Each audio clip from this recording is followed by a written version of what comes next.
Ilustrísimo, señores académicos,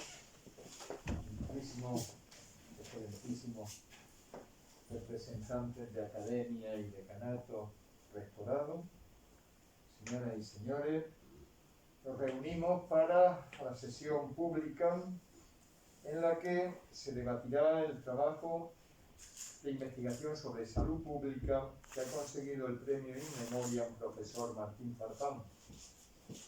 El premio se concedió al artículo publicado en Diabetes Research and Clinical Practice titulado Relación entre el dolor neuropático diabético y la comorbilidad, su impacto en la intensidad del dolor, las complicaciones de la diabetes y la calidad de vida en pacientes con diabetes mellitus tipo 2. Tiene la palabra el señor secretario para leer el acta de concesión del premio.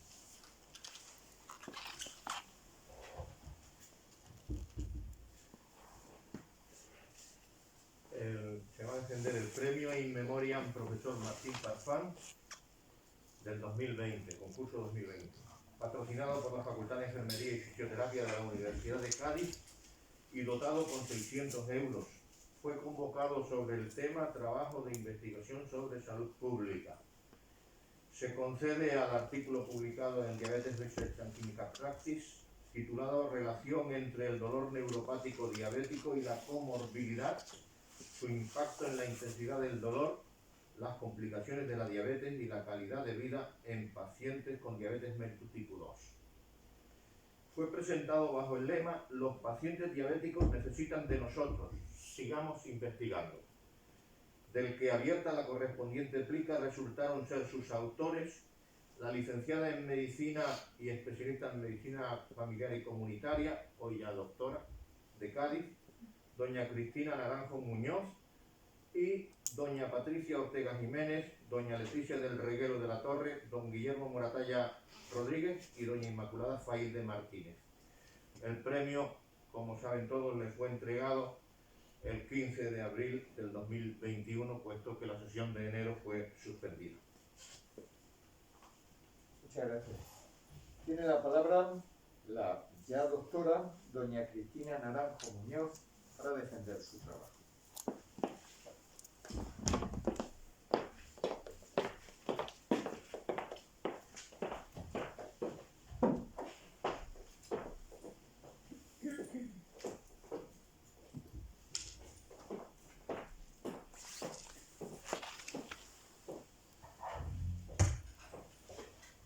Hola, buenas tardes. Se me escucha bien, ¿no? Vale.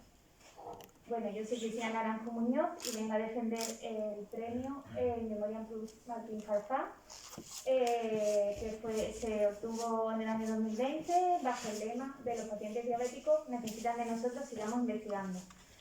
Los coautores, como bien ha dicho el compañero, son Patricia Ortega Jiménez, Leticia del Reguero de la Torre, Guillermo Moratalla Rodríguez e Inmaculada Failde Martínez. Y el título del artículo es Relación entre el dolor neuropático diabético y la comorbilidad, su impacto en la intensidad del dolor, las complicaciones de la diabetes y la calidad de vida en pacientes con diabetes mellitus tipo 2. Bueno, como podéis ver aquí, este es el artículo. El artículo fue publicado en el año 2020 en la revista Diabetes Research and Clinical Practice con un factor de impacto perteneciente al primer cuartil. Para exponer el artículo, primero haré una introducción y una justificación, posteriormente hablaré de la hipótesis y de los objetivos, para posteriormente pasar a metodología, expresar resultados y de discusión ambos juntos, y terminar con las limitaciones y las fortalezas y leer las conclusiones. Como introducción, pues bueno, decir que la diabetes mellitus, como es conocido, es una enfermedad crónica que se considera un problema de salud pública, con gran impacto sanitario y social. Haciendo una revisión de las últimas publicaciones epidemiológicas, se está viendo que la prevalencia global se ha duplicado en los últimos años. De hecho, a nivel mundial afecta en torno al 8,5% de la población, con 5 millones de muertes anuales. En España, a nivel nacional, afecta en torno al 9,4% de la población y representa el 3% de las muertes anuales. Como es conocido, existen dos tipos de diabetes mellitus, la tipo 1 y la tipo 2, La tipo 1 se caracteriza por una déficit de la producción de insulina a nivel del páncreas y en la tipo 2 lo que hay es una afectación, un uso ineficaz de la misma a nivel del organismo. Ambos tipos están aumentando tanto la prevalencia como la incidencia y el tipo 2 además está alcanzando ya proporciones epidémicas a nivel mundial. De hecho, la prevalencia también se está viendo que aumenta en regiones desarrolladas un poquito más que en subdesarrolladas y hay un poquito más de prevalencia en hombres que en mujeres. A nivel de incidencia también se está viendo que está aumentando en adultos jóvenes y sobre todo se está relacionando con temas de obesidad. Esta diabetes tipo 2 a nivel mundial representa el 90% de los casos y además uno de los problemas de salud más graves, siendo además la 9ª causa de mortalidad a nivel mundial. Pues bien, existen muchas complicaciones y las complicaciones además se ven intensificadas por la presencia de factores de riesgo cardiovascular, como son la obesidad, la hipertensión y la dislipemia.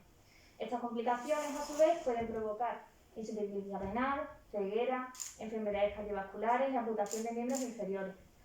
De todas las complicaciones que produce la diabetes, me gustaría hacer mención a una de ellas, que es la neuropatía diabética, cuya prevalencia se estima que se sitúa en torno al 25% de la población diabética. Y dentro de esta neuropatía diabética me gustaría hacer mención al dolor neuropático diabético, cuya prevalencia se sitúa en torno al 26% de la población. De todos modos, tanto la neuropatía diabética como el dolor neuropático diabético se ve que está infradiagnosticado y se estima que su prevalencia es aún superior, situándose en torno al 30-40% de la población. Hablando un poquito de la neuropatía diabética, bueno, decir que hay muchos tipos de neuropatía diabética. Tenemos las neuropatías focales, las neuropatías autonómicas y las neuropatías difusas. Y dentro de las neuropatías difusas, hacer mención a la polineuropatía simétrica distal. Este es el tipo más frecuente de neuropatía diabética, que se caracteriza por una afectación de la sensibilidad en la extremidad distal, en la parte distal de miembros superiores e inferiores, con la característica manifestación en guantes y en calcetín. A nivel del diagnóstico, por desgracia no existe una prueba gold estándar y hoy día lo que nos basamos sobre todo en la anamnesia y la exploración clínica. Dentro del cribado de neuropatía diabética hay una exploración que es el test de monofilamento, como veis ahí representado, que lo que se hace es explorar con el monofilamento 10 puntos en el pie, 8 plantares y 2 dorsales, donde una afectación de 3 o más puntos indicaría la existencia de neuropatía diabética. A nivel terapéutico, es cierto que hay muchas opciones terapéuticas, cada vez más estudios y más investigaciones sobre el tema, pero hoy día tampoco existe un tratamiento óptimo para tratar esta neuropatía diabética. Hablando un poquito de este dolor neuropático diabético, decir que, bueno, que como todo dolor crónico, genera un gran impacto sanitario, personal y social. El problema de este dolor neuropático diabético es que está infradiagnosticado e infratratado. Además, parece que existe una desigual respuesta al tratamiento entre los pacientes, que además genera importantes costes y afecta a la calidad de vida. Por otro lado, también hay una disminución en la productividad laboral y, por último, su evaluación es muy difícil. Por suerte, cada vez hay más herramientas diagnósticas para detectarlo. Dentro de las herramientas diagnósticas, me gustaría hacer mención al DN4. ¿Vale? Es una escala de 10 puntos, donde una puntuación igual o superior a 4 sobre estos 10 indicaría la presencia de dolor neuropático, en este caso dolor neuropático diabético. Con respecto a los factores asociados a este dolor neuropático diabético, decir que, bueno, cada vez más estudios que hablan del tema y hablan de la existencia de similitudes con esos factores de riesgo tan conocidos ya de generación de diabetes y de neuropatía diabética. Dentro de estos factores puede destacar la hiperglucemia y cada vez se habla más de la influencia de la edad avanzada, del sexo femenino, de la obesidad, la dislipemia, la nefropatía, el tipo y el tiempo de evolución de la diabetes, así como la severidad de la neuropatía e incluso ya de la presencia de trastornos afectivos. Por todo ello, parece interesante tener en cuenta en el control rutinario de los pacientes diabéticos todos estos factores. Hablando un poquito de los fenotipos sensoriales, decir que, bueno, se caracterizan por la presencia de ardor, hormigueo, descargas eléctricas, piquetes o pinchazos, así como frío doloroso. Y se puede manifestar o bien en forma de dolor profundo superficial, en forma de dolor espontáneo continuo, dolor paroxístico, dolor evocado o como parestesia y o disestesias. Lo que se está viendo en los últimos estudios es que parece ser que los diferentes perfiles sensoriales influyen a nivel de la respuesta al tratamiento de los pacientes, así como de la evolución de la enfermedad. Por ello, cada vez se habla más de hacer dividir a los pacientes, su grupo de pacientes, según este perfil sensorial. Sería como si tuviéramos un puzzle y empezáramos a separar las piezas del puzzle en función del fenotipo sensorial, catalogando los diferentes pacientes. Para ello hay una escala que es muy útil, que es la escala inventario de síntomas de dolor neuropático, que es el NPSI.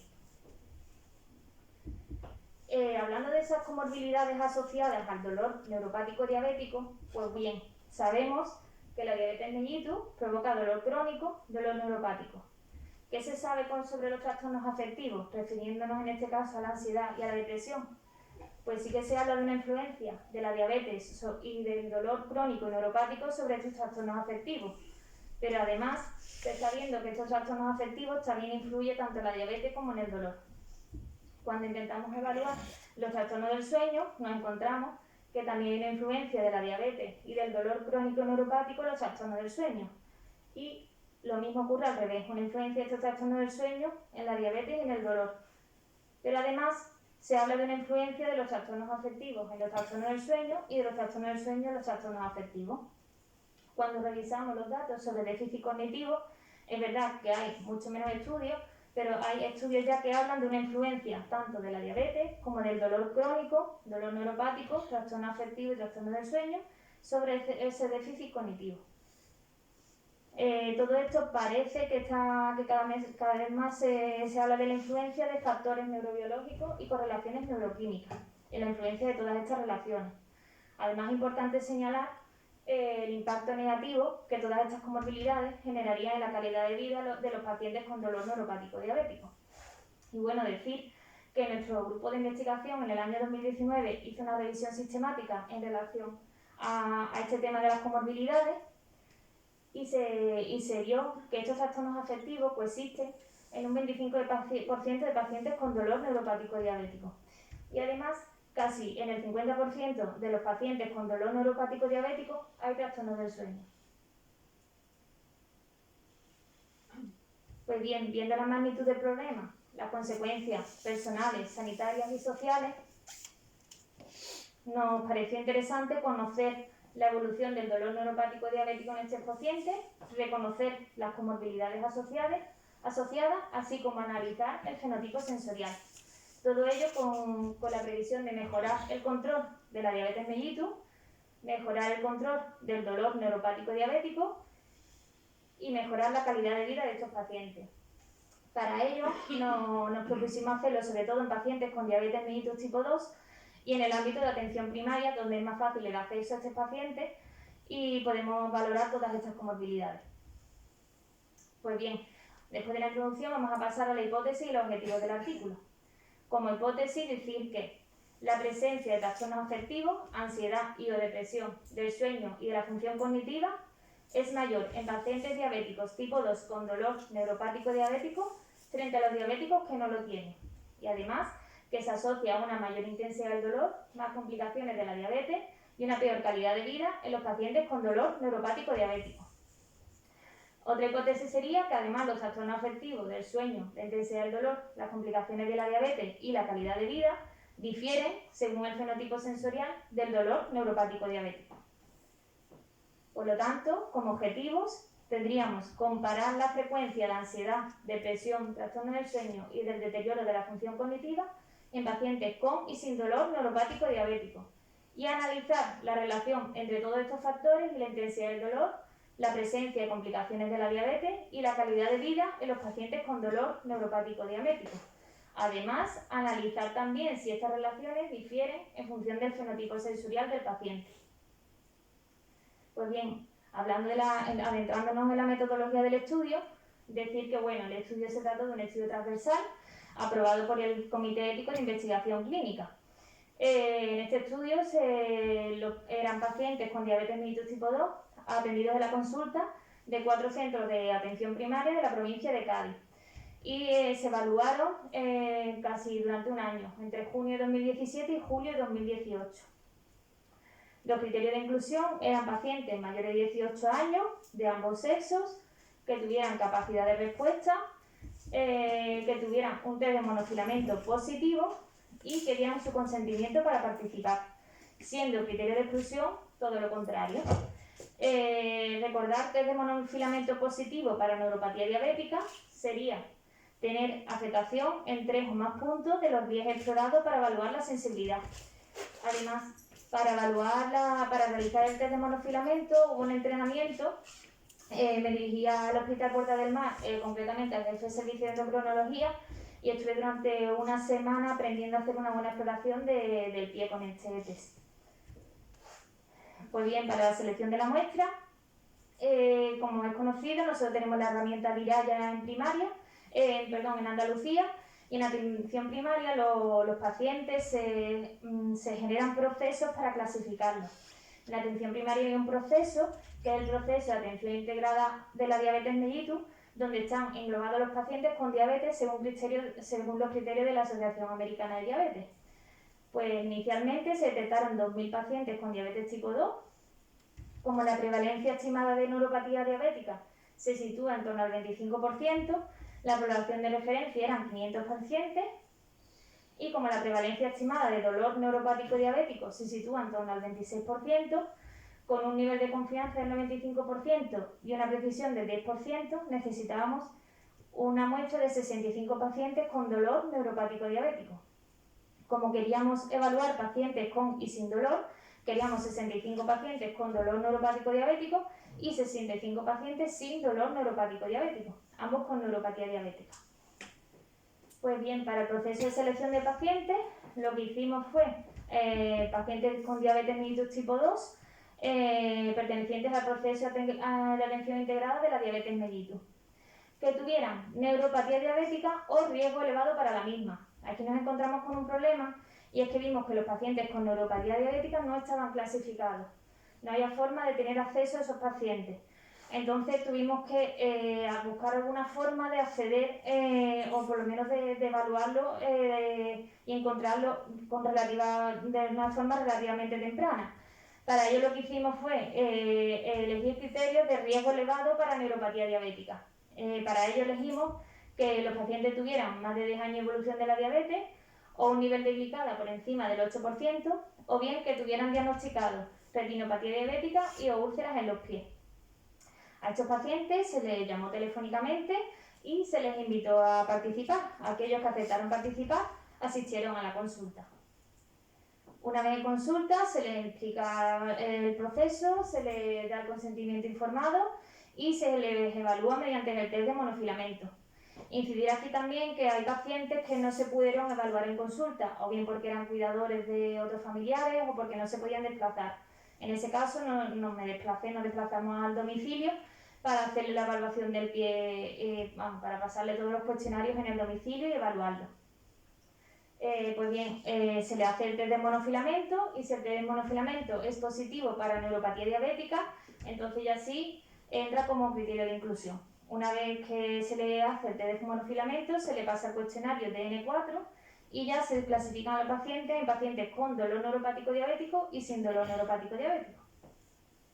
Dentro de las variables, decir que se elaboró un cuestionario estructurado, se recogieron datos de la historia clínica y la entrevista clínica, así como del sistema de registro Viraya.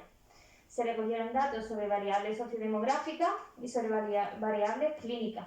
Dentro de las clínicas, decir que se recogió el tiempo de evolución de la diabetes, el último nivel registrado de glicada, la presencia de factores de riesgo cardiovascular, si tenía complicaciones de la diabetes, si tenía antecedentes de ansiedad y o depresión, si tenía alguna comorbilidad física, considerándose comorbilidad física tener alguna otra patología diferente a la que estábamos evaluando, si estaban en tratamiento con insulina, si estaban en tratamiento con fármacos que pudieran afectar la función cognitiva, si estaban en tratamiento con fármacos para el sueño y o para el dolor, y además se recogió el tiempo y la evolución del dolor neuropático diabético.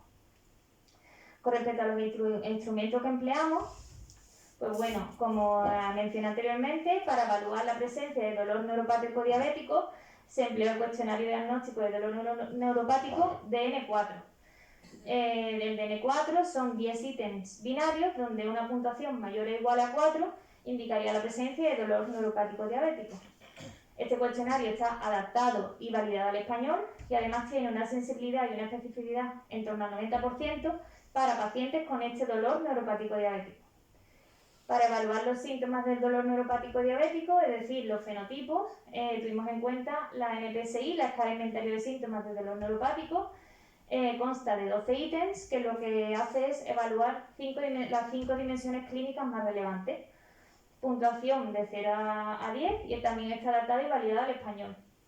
Para evaluar el estado del ánimo, ansiedad y depresión, se usa la escala HATS, que a su vez se subdivide en dos subescalas, la HATS A y la HATS D, para evaluar ansiedad y depresión. Cada una de las dos subescalas tiene 7 ítems y la puntuación de la subescala va de 0 a 21, donde una puntuación por encima de 10 indicaría la existencia de ansiedad o depresión. Y también está adaptado y validado al español. Para evaluar la calidad de vida, la calidad del sueño, empleamos la escala MOS. La escala MOS tiene 12 ítems con una puntuación que va de 0 a 100 y también está adaptado y validado al español. Además, esta escala tiene un índice resumen, que es el I9, que es un índice resumen para evaluar los problemas del sueño. Por otro lado, para evaluar la función cognitiva, empleamos la escala TIN. Esta escala evalúa 10 dominios cognitivos, se tarda en administrar unos 5 minutos, la puntuación va de 0 a 50, es para deterioro cognitivo leve, donde una puntuación inferior a 42 indicaría presencia de deterioro cognitivo y también está adaptado y validado al español. Y por otro lado, para la calidad de vida, empleamos el cuestionario SF12, la versión 2.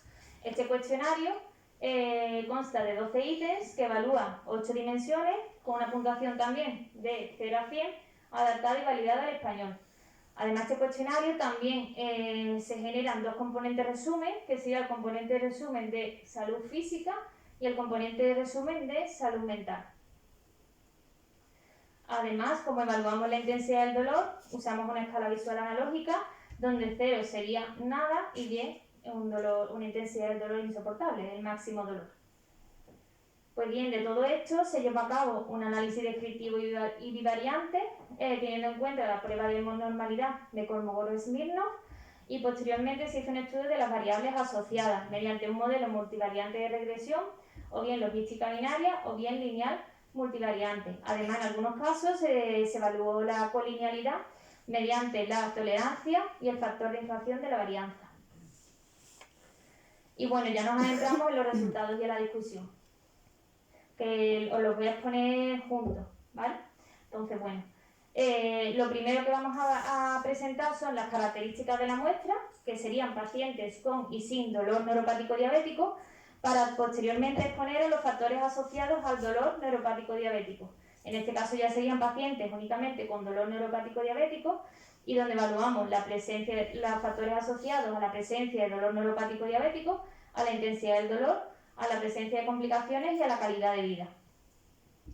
Pues teniendo en cuenta las características sociodemográficas de la población, teniendo en cuenta sobre todo los pacientes con dolor neuropático diabético, vemos que eran un poquito más jóvenes con respecto a los que no tenían dolor, eran sobre todo mujeres con bajo nivel socioeducativo y sobre todo eran amas de casa. Cuando evaluamos las características clínicas, llama la atención que encontramos datos significativos cuando evaluamos los pacientes con y sin dolor neuropático diabético. Vemos que los pacientes estaban más en tratamiento con insulina, tenían más obesidad, más dislipemia, tenían más antecedentes de ansiedad y además estaban más en tratamientos con fármacos que afectaban a la cognición, con fármacos para dormir y con fármacos para el tratamiento del dolor. Teniendo en cuenta estos resultados, se ha detectado que estar en tratamiento con insulina, así como la presencia de factores de riesgo cardiovascular, como es la obesidad y la dislipemia, también hay otros artículos y otros autores que hablan de que es más frecuente en pacientes con dolor neuropático diabético con respecto a los que no tienen dolor. Continuando hablando de las características clínicas, es verdad que hay resultados que no se obtuvieron datos significativos, pero también es interesante mencionarlo. Cuando comparamos a los pacientes con y sin dolor neuropático diabético, si tenemos en cuenta el tiempo desde el diagnóstico de la diabetes y los niveles de glicada, observamos que no hay diferencia en ambos grupos, lo cual también ha sido descrito por otros autores. Esto podría deberse a que los pacientes con dolor neuropático diabético podrían estar un poco mejor controlados. De hecho, en nuestro estudio los pacientes estaban más en tratamiento con insulina.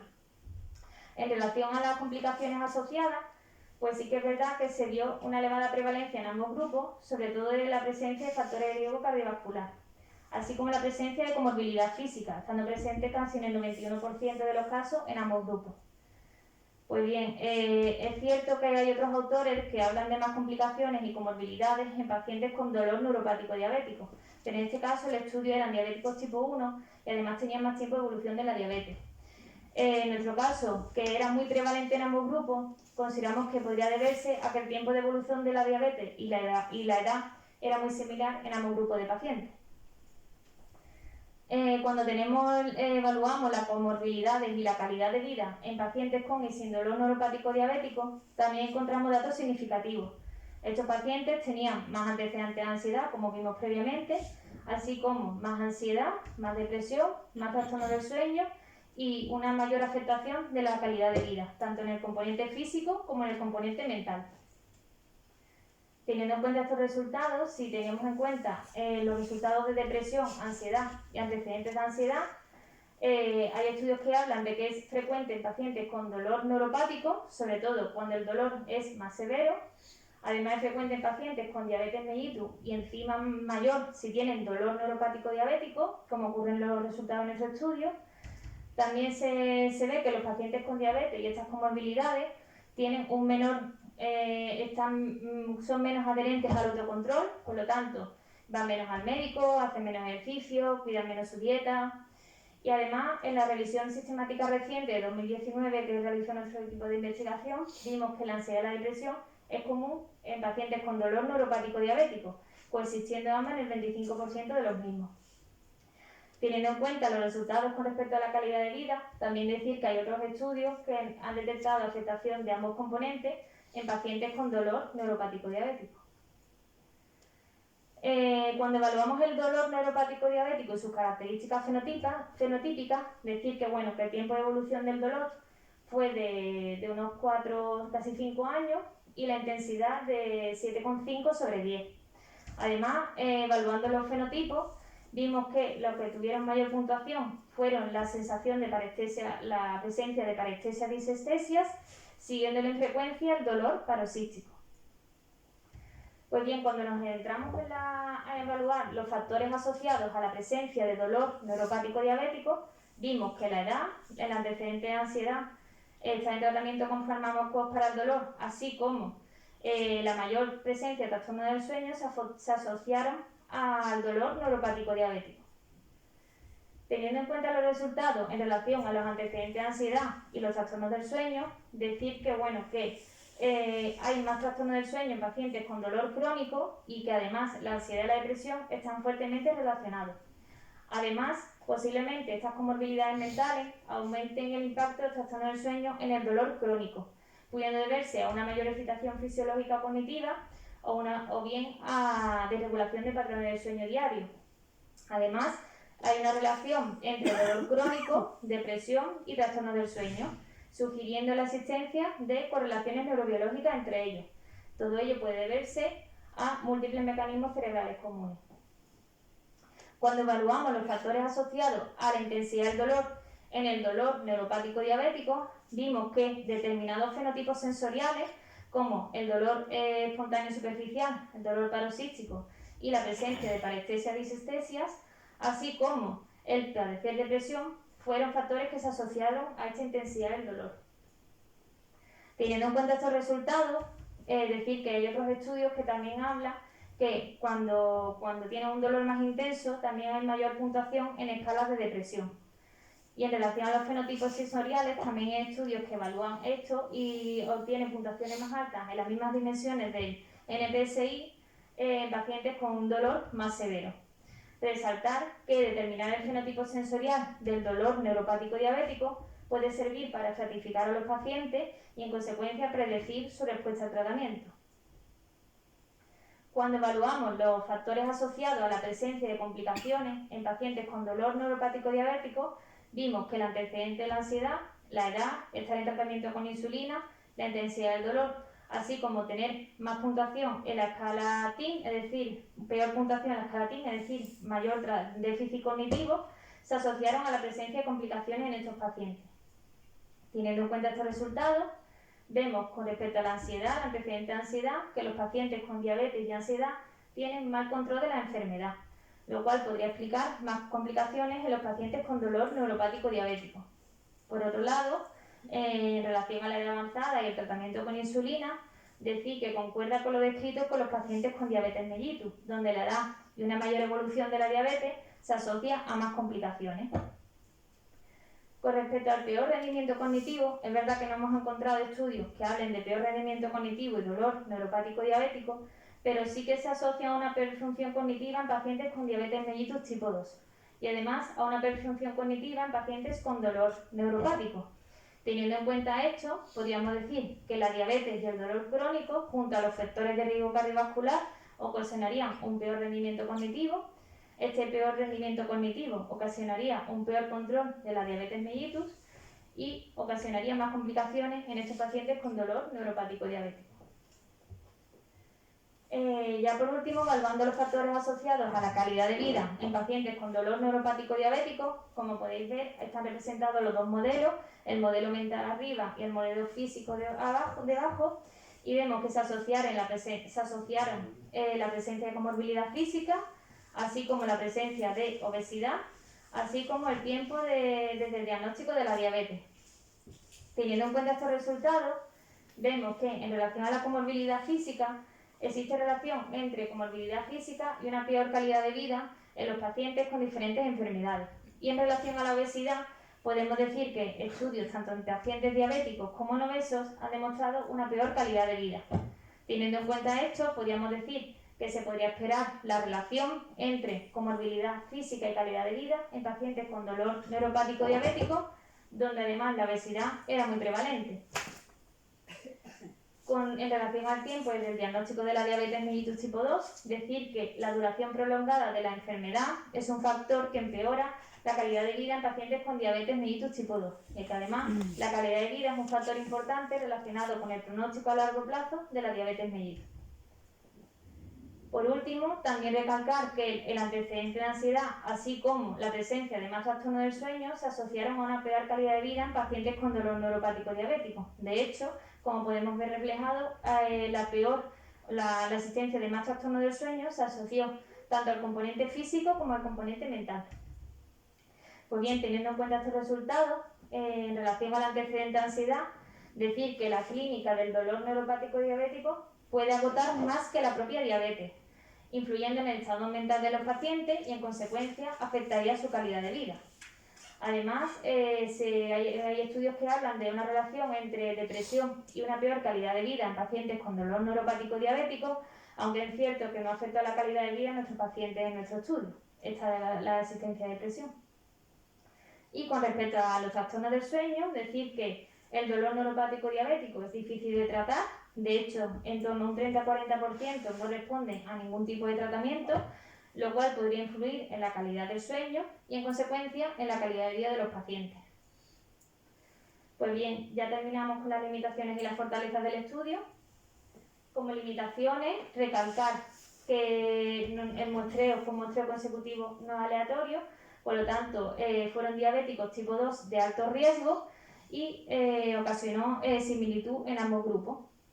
Y otra limitación es que al ser un diseño transversal, no pudo establecerse relaciones causales entre las variables analizadas. Como fortaleza, se hace una visión amplia de los problemas en los diabéticos tipo 2 con dolor neuropático diabético y todas las comorbilidades, y además se emplearon muchos instrumentos y todos validados, y recalcar la integración del NPSI para evaluar los fenotipos sensoriales. Y ya por último, como conclusiones, la primera conclusión sería que la comorbilidad mental y los trastornos del sueño son factores asociados no solo a la presencia de dolor neuropático diabético, sino también a una mayor intensidad del dolor, más complicaciones y una peor calidad de vida en los pacientes diabéticos tipo 2. Además, existe una relación entre los fenotipos sensoriales y la intensidad del dolor en los pacientes con diabetes mellitus tipo 2 afectados de dolor neuropático diabético. Y por último, un peor rendimiento cognitivo se asocia con más complicaciones de la diabetes en los pacientes con dolor neuropático diabético. Y a la pregunta de ¿cómo podrían estos resultados influir en la práctica clínica en un futuro? Pues decir que la identificación temprana de trastornos mentales, alteraciones del sueño, problemas cognitivos y fenotipos sensoriales debe ser el enfoque recomendado en pacientes con diabetes mellitus tipo 2. Esto podría servir para mejorar el alivio del dolor y las complicaciones de la diabetes y mejorar la calidad de vida de los pacientes. Y además, conocer la coexistencia de estos trastornos y sus relaciones podría ayudar a comprender el mecanismo biológico asociado a las diferentes respuestas al tratamiento de los pacientes con dolor neuropático diabético. Muchas gracias por su atención.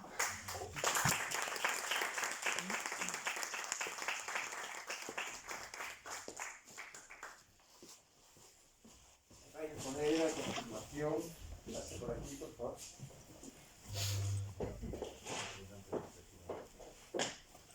La medalla.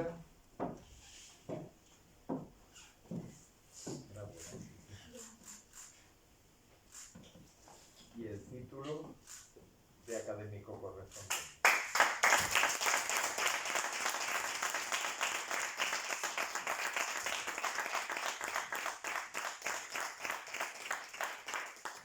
Quédese con nosotros, por favor.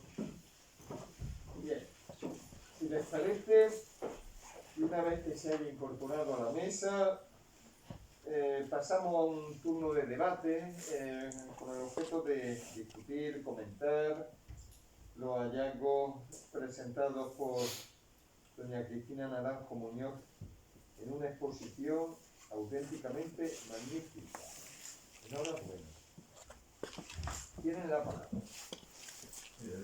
Vamos a pedir. Enhorabuena, por supuesto. Son curiosidades. La media de edad se puede ser el mayor paciente y el más joven. En la media eran en torno a los 60 a 72 años, que tenían pacientes entre 60 y 85. Otra curiosidad, porque me imagino que revisarían los historiales clínicos de cada uno de ellos.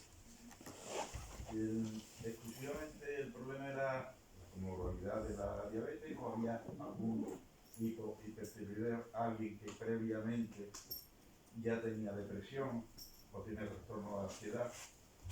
Recogimos si los pacientes tenían antecedentes de ansiedad o depresión. Eso lo tenía que estar registrado en el sistema de registro viral. Si lo tenían, lo recogíamos y de hecho lo evaluamos.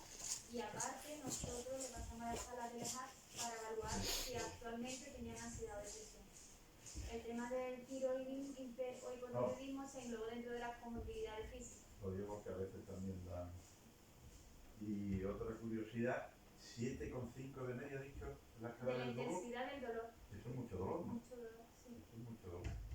Pues nada, reitero la enhorabuena, muchísimas gracias.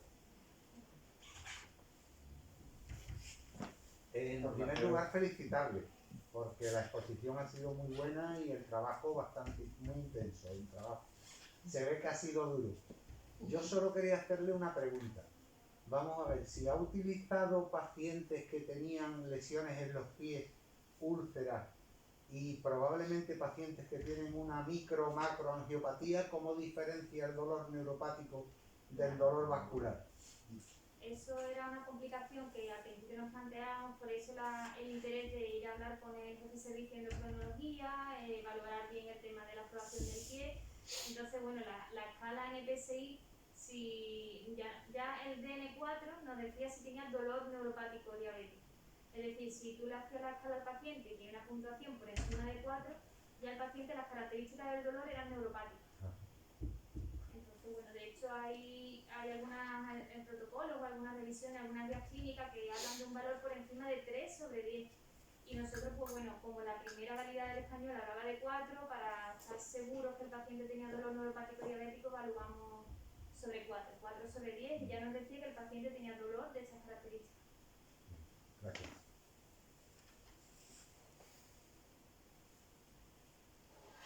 doctor Mico. Sí, buenas noches. En primer lugar, felicitar por la presentación a la doctora Anato y bueno, por la excelente presentación que ha hecho y el trabajo a lo largo que acaba de publicar. Ha hecho una referencia al final a los fármacos, que podría contribuir, ¿no? Yo imagino que tendrán recogido los fármacos. Que si era una neuropatía diabética dolorosa, estarían tratados bien con pregabalina y gabapentina, que son sedativos, que inducen el sueño, pueden producir trastorno cognitivo, o bien con antidepresivos a dosis baja, desde luego, amitriptilina, fluoxetina, venlafaxina, que tienen un rango a esas dosis, no son antidepresivos, pero al menos en el caso de fluoxetina sí. ¿De qué manera podría interferir, sobre todo, en las conclusiones finales? El tema de los fármacos que estaba tomando, bueno, nosotros sí que es cierto que recogimos si estaba tomando fármacos para el dolor o no. Entonces no recogimos qué fármaco estaba tomando. Después lo hablamos posteriormente, pero es verdad que eso se hizo como un trabajo posterior y en nuestro caso nosotros solamente recogimos el tema de si tenían o no dolor. Entonces, bueno, es verdad que nosotros no podemos tener claro el fármaco que estaba tomando en ese caso el paciente. Sí que recogimos a los pacientes que estaban con trastornos cognitivos, con fármacos que afectaran a la cognición y recogimos todo el listado de fármacos y eso sí que lo tuvimos en cuenta. Y ahí se llama la pregabalina, la gabapentina y tal. Gracias.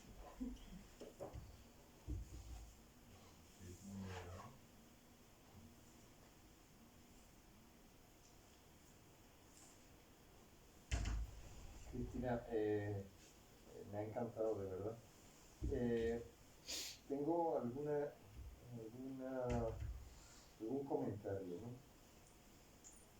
Un poco abundar en lo que dice el doctor Micó, ¿no? Esto de los factores de rendimiento cognitivo, bueno, ha mencionado diversos factores psíquicos y la propia diabetes mellitus. Yo incluiría también ahí los fármacos, sin ninguna duda, ¿no? Sí, nosotros recogimos, elaboramos con un farmacólogo clínico de la facultad, elaboramos un listado de fármacos que ocasionaran déficit cognitivo, que en este caso creo que era el doctor Nico. Claro. Entonces, junto con el doctor Nico, recogimos todos los fármacos que podían ocasionar trastornos cognitivos. Entonces, eso sí se recogió, llevábamos el listado y cada vez que se evaluaba la hoja de historia clínica del paciente, los fármacos que se venían activos, si estaban en ese listado, se recogían. Y entonces ahí se ponía si sí o si no al tema de tener fármacos que ocasionaran déficit cognitivo. Solo por curiosidad, ¿cuál fue el fármaco más empleado? ¿Dentro de los que ocasionaban déficit cognitivo? No. De los que más tomaban, los fármacos que más tomaban para el dolor, ¿se refiere? Pues los que más tenían para el dolor eran analgésicos tipo paracetamol y nolotil, no tenían pregabalina ni Es la gabapentina. impresión que me da, yo no he hecho un análisis sistemático de los enfermos que atiendo, pero la impresión que me da es que el fármaco hoy en día más usado es el tramadol. Cuando teóricamente no debiera serlo, pero sin embargo se ha convertido casi en el fármaco al que recurrimos ante una intensidad de dolor elevada con independencia del tipo de dolor del que se trate. Y lo único que quería, lo único que quería era conocerlo.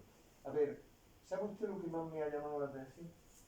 Que con un dolor que en la escala se aproximaba a 8, solo el 77% de sujetos recibían tratamiento frente al dolor. O sea, me ha llamado la atención como para decir, Dios santo, ¿qué estamos haciendo? O sea, todos tienen hemoglobina glicada, pero no todos tienen tratamiento para aquello que más les está condicionando su calidad de vida.